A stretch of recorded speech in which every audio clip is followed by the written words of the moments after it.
While campaigning to regain the US presidency, Donald Trump said that he would be able to end Russia's war in Ukraine in 24 hours. And it will take me no longer than one day. He warned that Israel would be, quote, eradicated if he lost the election. And you can't let that happen. And he vowed sweeping new tariffs on Chinese imports. I'm going to put tariffs on other countries. What does his US election victory mean in a turbulent world? Trump's response to Russia's war in Ukraine could set the tone for his agenda. Under President Joe Biden, the US poured in tens of billions of dollars in military and financial aid. Trump criticized the level of US support for Ukraine's war effort and promised to end the conflict before he takes office in January. But he didn't explain how.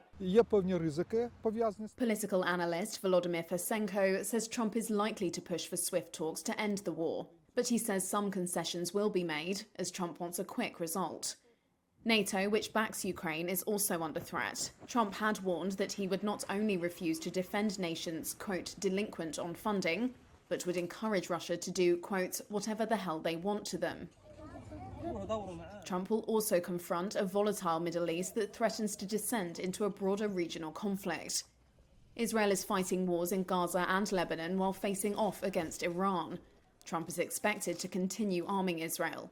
His policy toward Israel will likely have no strings attached for humanitarian concerns. I'm sure Netanyahu is pleased to see Trump rather than Harris heading for the White House. Bronwyn Maddox is the director of the Chatham House think tank. Trump could make this better, or he could make it an awful lot worse.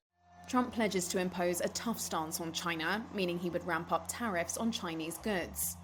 I believe that Trump's threat of 60% tariffs will likely happen. Han Shenlin is the China country director at the Asia Group. As far as China's exports are concerned, by far the largest market is US and Europe. And so they don't necessarily want to fight a two-front war in that trade space.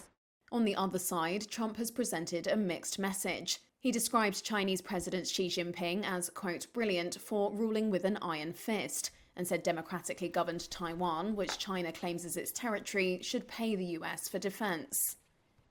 Another unknown is how Trump will craft his national security team. Many critics believe he will avoid bringing in mainstream Republicans who sometimes acted as guardrails in his first term.